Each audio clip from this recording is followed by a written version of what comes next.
नमस्कार, मैं सुवर्णा। न्याय टीवी में आप सभी दर्शकों का स्वागत है। कोर्ट राउंडअप की खबरें अब विस्तार से।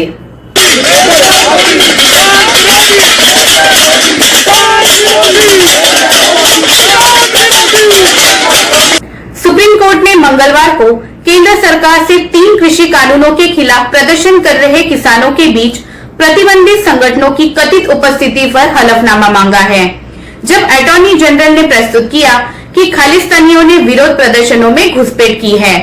अटॉर्नी जनरल के वेणुगोपाल ने प्रस्तुत किया कि वो कल इंटेलिजेंस ब्यूरो IB से आवश्यक इनपुट के साथ हलफनामा दायर करेंगे। सुप्रीम कोर्ट ने इन कानूनों के खिलाफ ये कानून लागू नहीं होने चाहिए, उन कानूनों को लागू न करने के लिए सुप्रीम कोर्ट ने आज स्टे कर दिया है और कमेटी गठित करने के लिए हमने कुछ नाम सुझाए के नाम पर विचार करके आगे कमेटी गठित किया और भारतीय किसानों के जितने किसानों के संगठन है, ऑर्गेनाइजेशन है, उन सबके अध्यक्ष को उस कमेटी में रखा जाए। हमने कहा विज्ञान भवन बहुत बड़ा है, उसमें कमेटी जब भी बुलाई जाए, मीटिंग हो तो उनके अध्यक्षों को बुलाया जाए और उसके साथ अगर लीगल रिप्रेजेंटेटिव की जरूरत है उनके एडवोकेट को बुलाया जाए, जिससे आगे सारी प्रोसीडिंग हो सके। किस तरह से समझाया, कितना समय लगेगा? ये पूरा समय लगेगा, कमेटी टाइम लगेगा, लेकिन कानूनों पर रोक लगाना भारत के किसानों की सबसे बड़ी जीत है और ये सरकार की हार है। माननीय सर्वोच्च न्यायालय ने कहीं न कहीं माना कानून गलत थे, किसान विरोधी थे, आर्बिट्रेटरी थे, अनकॉन्स्टिट्यूशनल थे, इसलिए इन कानूनों पर रोक लगा दी गई है। अब हम अपने क्लाइंट से बात करेंगे, किसानों के संगठनों से बात करेंगे, उनसे बात करेंगे। बात करने के बाद आगे हम प्रोसीडिंग देखेंगे। कमेटी बनती है, कमेटी में कौन कौन लोग होते हैं, कमेटी कैसे कैसे ट्रीट करती है। ये केवल दिल्ली के किसानों का नहीं मामला है। ये किसान किसी जाति, क्षेत्र, संप्रदाय और भाषा के नहीं है। ये किसान किसी पॉलिटिकल पार्टी के नहीं है। ये किसान गुवाहाटी से चौपाटी और कन्याकुमारी से तक के किसानों का ये मामला है और उनमें विश्वास की बहुत जरूरत है। हमने माननीय सर्वोच्च न्यायालय कहा कि आप सुप्रीम कोर्ट और किसान संगठन और भारत सरकार ये आपस में किसानों में विश्वास पैदा करे। जब विश्वास पैदा होगा तो आगे प्रोसीडिंग बहुत अच्छी होगी और 15 तारीख को जो मीटिंग होगी कि क्या नहीं, वो सरकार बताएगी। 15 तारीख को मीटिंग होती है, कमेटी के बारे में क्या करते हैं। सरकार के 8 बार की वार्ता हो चुकी, वो तो फेल रही। अब हमें नए सिरे से सुप्रीम कोर्ट पर हमने भरोसा जताया है देश के किसानों ने और सुप्रीम कोर्ट ने भी उस भरोसे को कायम रखा है, किसानों के भरोसे को, और उस पर स्टे लगा दिया गया है, जिससे अब सरकार, जैसे मध्य प्रदेश में कहा गया था माननीय मुख्यमंत्री जी ने, हम इन कानूनों को लागू कर रहे हैं। भाजपा शासित राज्यों में ऐसी बात आई थी, लेकिन अब वो पूरी तरह से गलत है और कानूनों पर रोक रहेगी। और कानून जब तक ये लागू की बात ही नहीं है, अभी लागू होने का कोई विषय नहीं। अपने सवाल पूछे, ये कानून रद्द भी होंगे क्योंकि कमेटी बनेगी और कमेटी में सारी चीजें सच्चाई के साथ रखी जाएंगी। जब बनेगी कमेटी, बनने के बाद जब सीधे सामने आएगी और फिर उसकी रिपोर्ट माननीय सर्वोच्च न्यायालय में आएगी। जब रिपोर्ट आएगी तो उस पर दूध का दूध, पानी का पानी हो जाएगा। सब कोई उन्होंने जगह शिफ्ट करने की बात सरकारों की है, लॉ एंड ऑर्डर मेंटेन करने की बात प्रशासन की है, उसका कोर्ट से कोई मतलब नहीं। एपी सिंह जी, ये बताइए कि जो अधिकतर संगठन वहाँ बैठे हैं बॉर्डर पे, उनके तो नुमाइंदे आज कोर्ट की हियरिंग में तक से नहीं आए।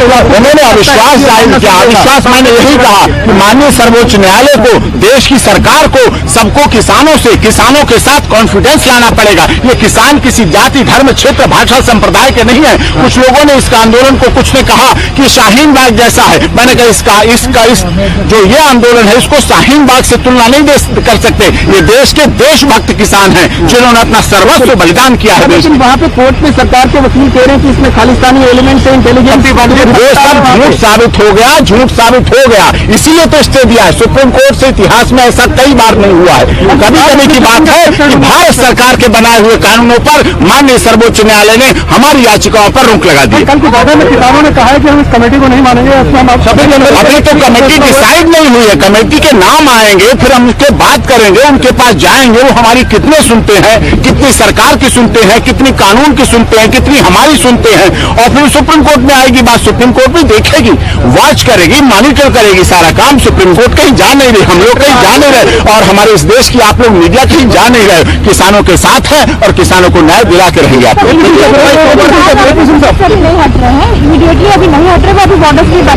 हाँ, अब उनसे बात करेंगे, वो भी पढ़ेंगे। हमने ये भी, हाँ, दूसरी बात, मैंने माननीय सर्वोच्च न्यायालय ने जो कल हम लोगों को काम सौंपा था, हमने वो भी बताया कि हमने किसान यूनियनों से, अपने क्लाइंट से ये साफ तौर पर कहा है कि वो बुजुर्गों को, जो वृद्ध है, महिलाएं हैं, बीमार हैं, उनको धरना स्थल पर ना लाएं, जिससे कि मौतों की संख्या बढ़े नहीं, क्योंकि मौतें सुप्रीम कोर्ट के लिए भी गलत लगती हैं, देश की सरकार के लिए गलत लगती है, हमारी मीडिया के लिए भी गलत लगती है, और हमारे देश के चौथे स्तंभ जो लोकतंत्र, सबसे बड़ा स्तंभ है लोकतंत्र हमारा मजबूत, उसके लिए भी गलत है मौतों का होना किसी आंदोलन में। भारत के मुख्य न्यायाधीश S.A. बोबड़े की अध्यक्षता वाली पीठ ने किसानों के विरोध प्रदर्शनों और कृषि कानूनों पर याचिकाओं के एक बेंच की सुनवाई करते हुए ये निर्देश दिया। भाई ये होल्ड करो चाहे पोल्ड करो, किसान नहीं हटेगा जी। बस एक ही है, कानून वापसी तो घर वापसी, और कानून वापसी नहीं तो घर वापसी कभी नहीं। मैं सुप्रीम कोर्ट पे मैं भरोसा कर लूं, सुप्रीम कोर्ट ने हमारी बात रख ली, कल को ये संसद में फिर वही बला करेंगे। दिल्ली हाईकोर्ट में दिल्ली राज्य सरकार के शिक्षा विभाग को निर्देश देने की मांग करने वाली एक जनहित याचिका PIL दायर की गई है, जिसमें स्कूलों को नर्सरी कक्षाओं में प्रवेश नहीं देने के लिए शिक्षा विभाग को उचित दिशा निर्देश जारी करने की मांग की गई है। इसमें कहा गया है कि शैक्षणिक सत्र 2021-2022 के लिए नर्सरी क्लास के उद्देश्य को ऑनलाइन कक्षाओं के माध्यम से पूरा नहीं किया जा सकता। याचिकाकर्ता रजत वस्त ने इस वर्ष शैक्षणिक सत्र के लिए नर्सरी प्रवेश की छूट पर विचार करने के लिए दिल्ली शिक्षा विभाग को निर्देश देने के लिए हाईकोर्ट का दरवाजा खटखटाया है। याचिकाकर्ता के अनुसार नर्सरी शिक्षा का उद्देश्य छोटे बच्चों के लिए एक पर्याप्त प्ले स्कूल का माहौल है, जो कि नर्सरी शिक्षा के बाद के समान स्कूली माहौल से परिचित हो सके। याचिका के अनुसार नर्सरी शिक्षा बच्चों को उनके शारीरिक और भावनात्मक रूप से अच्छी तरह से बड़े होने के साथ साथ उन्हें उच्च कक्षाओं में प्रमोट करने के लिए तैयार करने के लिए स्कूली व्यवहार विकसित करती है।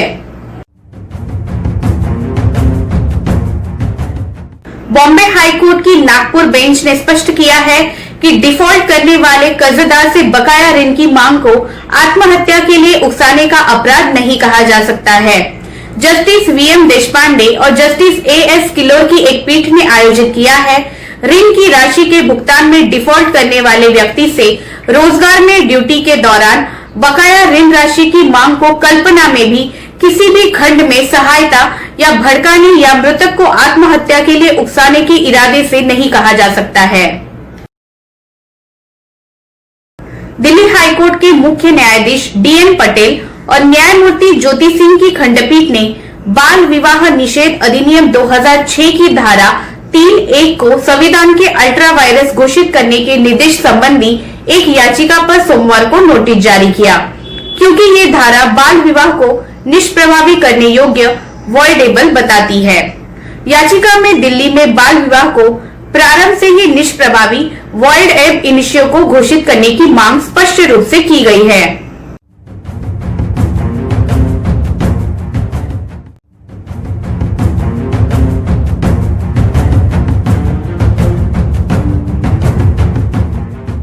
फिलहाल बस इतना ही।